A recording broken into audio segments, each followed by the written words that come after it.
Bonjour et bienvenue à cette capsule vidéo sur la préparation à la performance. Mon nom est Claude Webster, je suis pianiste, musicien et je suis coach. Je me spécialise en préparation à la performance.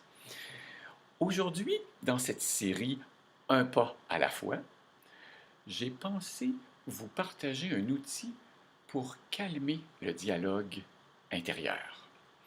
Calmer le dialogue intérieur, c'est ralentir la petite voix à l'intérieur de votre tête sur demande pour qu'en situation de performance, en situation de stress, vous puissiez avoir accès à tout ce que vous avez préparé.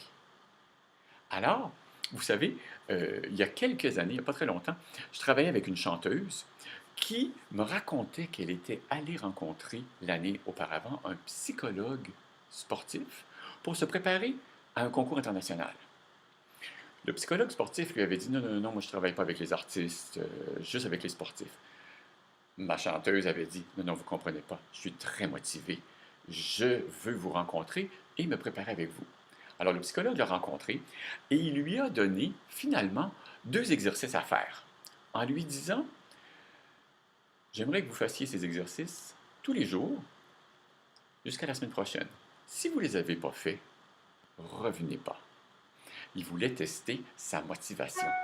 Mais les 2 exercices qu'il lui avait donnés, c'était des exercices de concentration, des exercices pour reprendre le contrôle de ce qui se passe dans sa tête.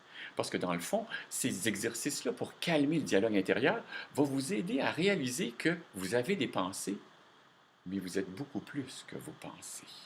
Ça va vous aider à vous rasseoir dans le poste de pilotage de ce qui se passe à l'intérieur de votre tête.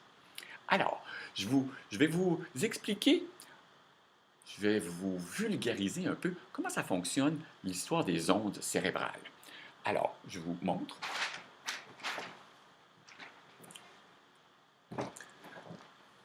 Ah, l'intérieur. Ici, les ondes cérébrales. Vous savez, votre cerveau a une activité électrique qui est mesurable. Ces ondes cérébrales-là, si je prends les 2 extrêmes, alors, il y a en état de veille, où est-ce que votre activité cérébrale est très, très forte. À l'opposé, je vais descendre un peu ça, voilà. L'état de veille, je mets un petit soleil. À l'opposé, vous avez, lorsque vous dormez, l'état de sommeil, où est-ce que c'est beaucoup plus lent et beaucoup plus rond. Ici, elles ont des noms, ces activités-là. Ça ici, c'est les ondes delta. Et ici, c'est les ondes bêta. Ça n'a aucune espèce d'importance. Moi, ce sur quoi je veux amener votre attention, c'est que vos ondes cérébrales, ici, ont besoin de descendre. Et il y a 2 autres ondes qui ont été euh, nommées comme étant alpha et theta, qui sont des ondes où est-ce que là, tout à coup, on a un état de concentration, un état de méditation ou de relaxation, de focus, qui est différent de l'état de veille et qui n'est pas encore un état de sommeil. Alors, ce qu'on va faire aujourd'hui, c'est un premier outil, un premier exercice, celui que je trouve le plus accessible pour vous permettre d'apprivoiser, calmer ce dialogue intérieur-là. Je l'appelle calmer parce que je ne dis pas, je fais attention pour ne pas dire arrêter le dialogue intérieur. On n'arrête pas ces pensées, on les dépose, elles se calment, elles vont remonter et on va pouvoir les redescendre. Elles vont remonter et on va redescendre. Ça va aussi nous permettre d'avoir accès à une force intérieure qui est beaucoup plus difficile à sentir que nos pensées. Vous savez, notre volonté de faire quelque chose est très importante pour donner la direction. Ensuite, on a besoin d'aller chercher les forces qui sont à l'intérieur de soi, qui sont beaucoup plus de l'ordre de notre instinct. Quelles sont, vous savez, quand on dit les forces, le pouvoir de votre subconscient, la force de votre génie intérieur, c'est un peu ouvrir la porte de communication avec tout ce qui est à l'intérieur de vous. Alors, je vous montre l'exercice et je vous propose qu'on le fasse ensemble.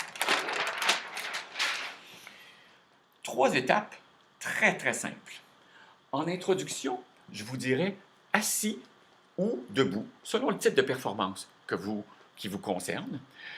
L'important, c'est de garder la colonne vertébrale droite. Alors, si vous vous tenez comme ça, pas une bonne idée. Redressez-vous, la colonne droite en ligne et la tête, le cou en ligne. Pensez grand.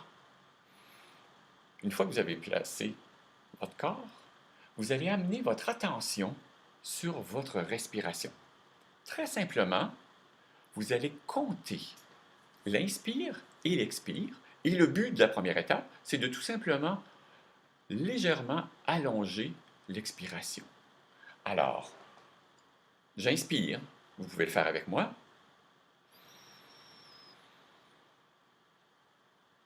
J'expire.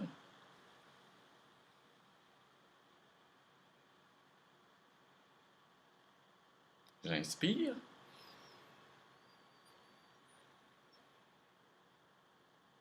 Et j'expire.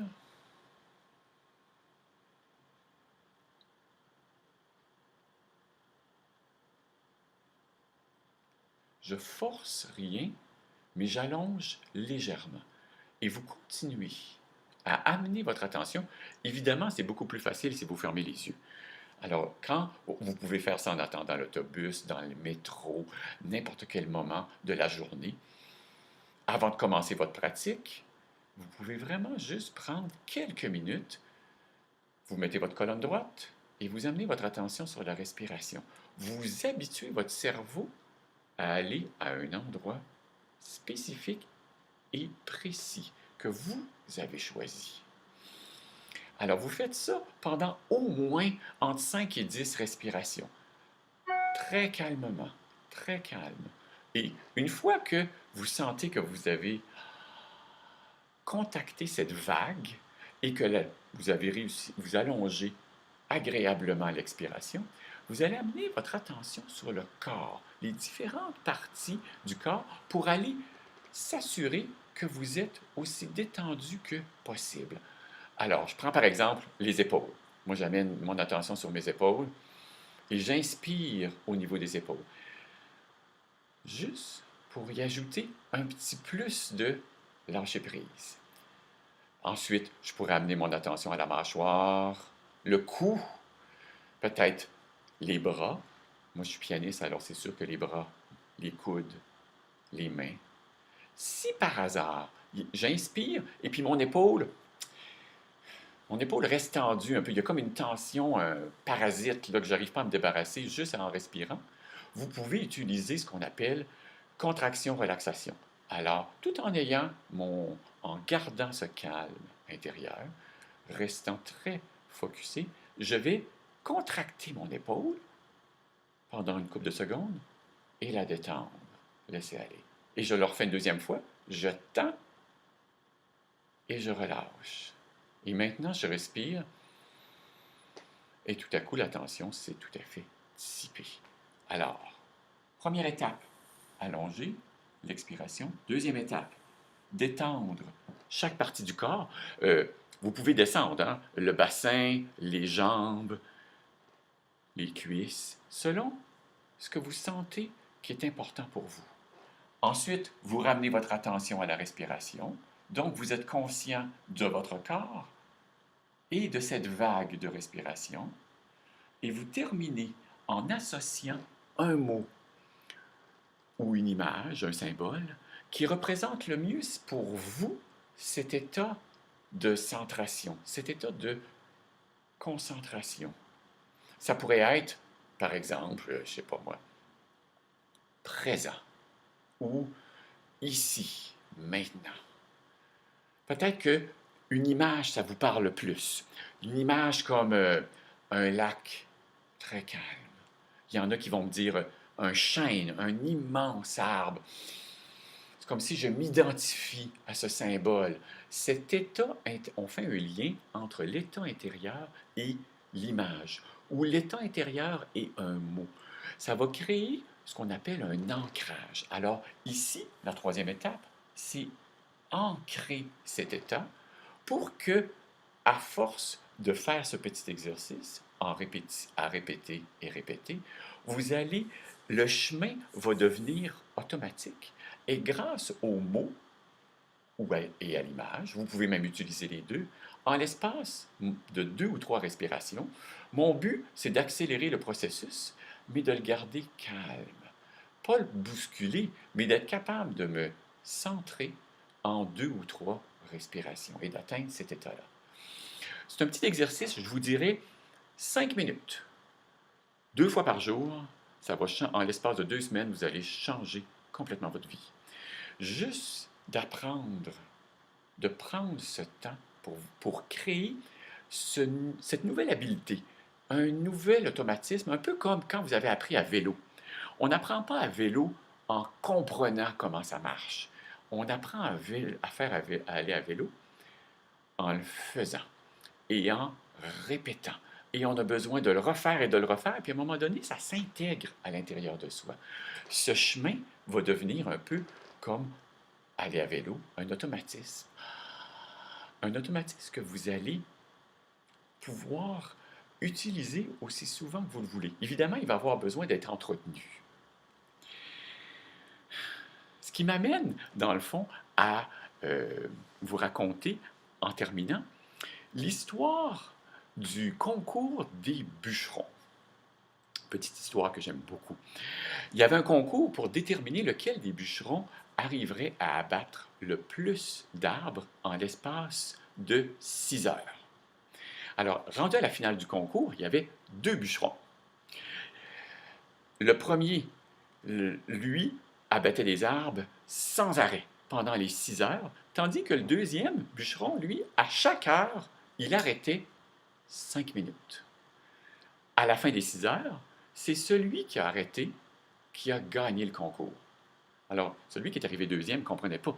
Il est allé voir le gagnant puis il lui a dit, mais je ne comprends pas, moi j'ai continué sans arrêt, j'ai vraiment pas arrêté. Comment ça se fait que tu es arrivé avant moi? Alors, celui qui a gagné lui a dit, oui, mais c'est parce que tu sais, moi, à chaque heure, je prenais 5 minutes et j'aiguisais ma hache. Aiguiser sa hache. Prendre 5 minutes pour aiguiser sa hache pour abattre plus d'arbres.